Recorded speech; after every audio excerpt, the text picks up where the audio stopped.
Hi, it's Tom from the GreenShortz's+GreenHouse project, and today I'm going to be harvesting some broken concrete for an adaptive reuse retaining wall.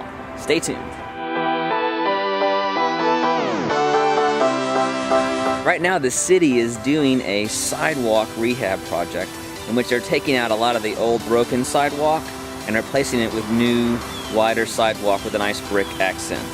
But that's meant there's a lot of broken concrete laying around ready to be disposed of. And I finally asked permission yesterday to see if I could have some of it to build the retaining wall. Thankfully, the dumpster of concrete is right across the street from our lot, as well as a pile that would need to be broken up further. I've actually done a similar project at my previous house on a smaller scale. I got a call back from them this morning and they said, "You're welcome to it, but the dumpster's being hauled away today." So that's why I'm here right now, to get as much of this concrete as I can. We'll store it on the property until we're ready to build that retaining wall. I'm gonna start out with the stuff that's in this dumpster, and then we'll move on to the bigger pieces.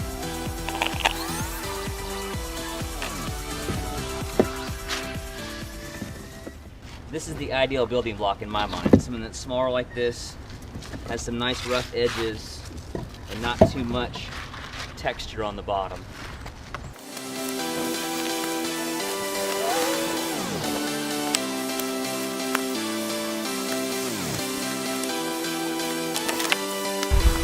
Oftentimes, reuse, or adaptive reuse, takes a little extra commitment, like digging through a dumpster and hauling concrete.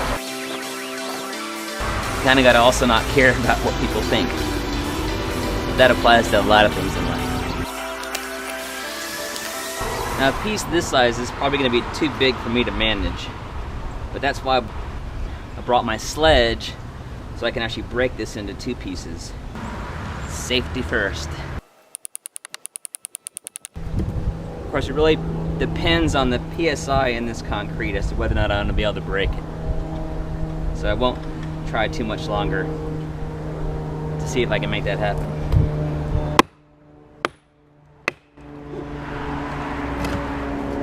Bingo.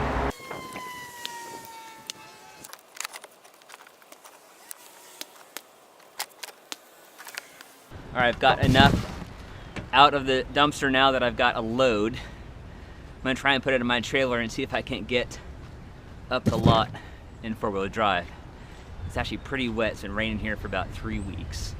So it's pretty soggy. So I'm gonna see if I can make this work and not get stuck.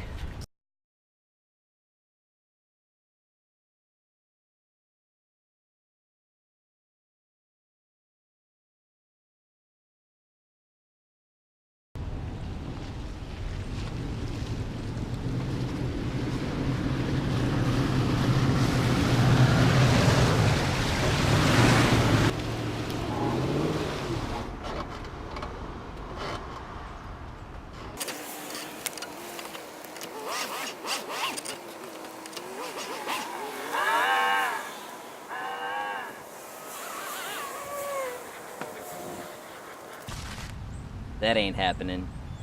I'm just gonna have to use the wheelbarrow.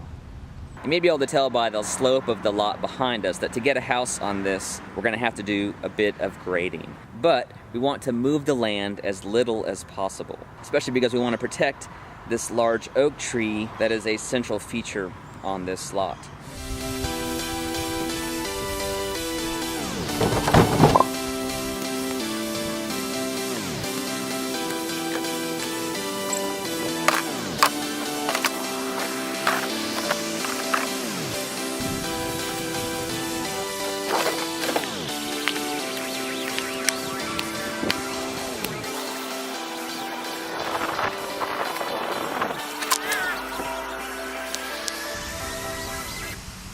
Alright, we got the sense for how this is going to work.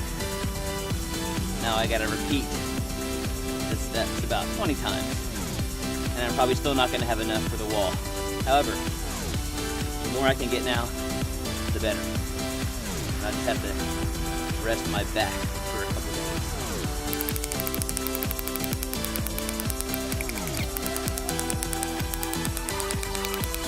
But now I'll get 3 pieces out of this.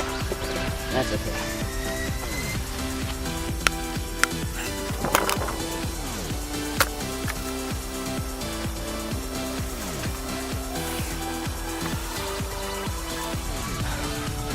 getting a workout today,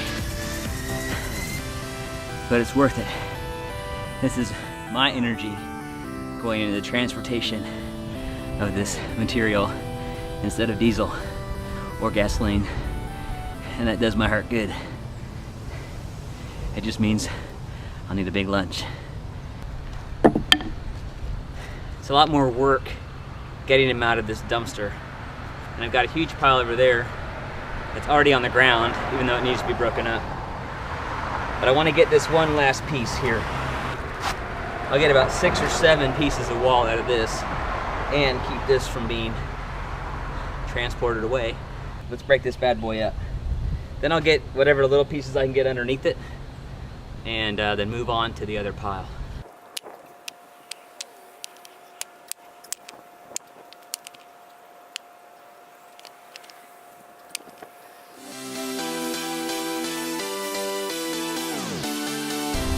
This 5-pound sledge is doing okay, but what I really need is an 8-pounder. This'll do.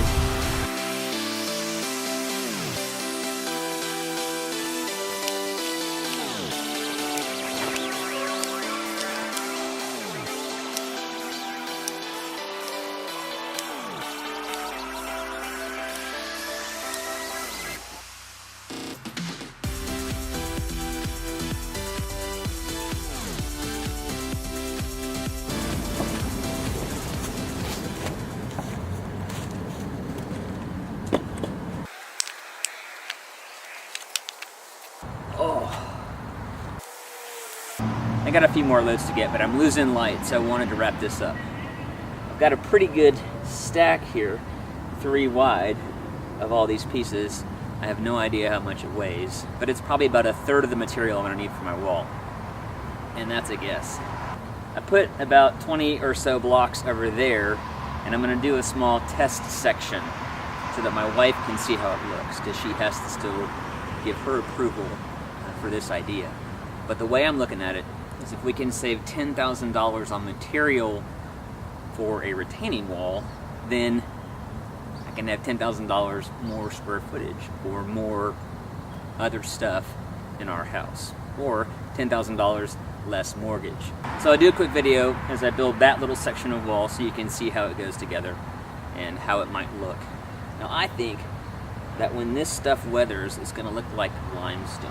Now I may add some brown concrete stain to help it look closer to limestone.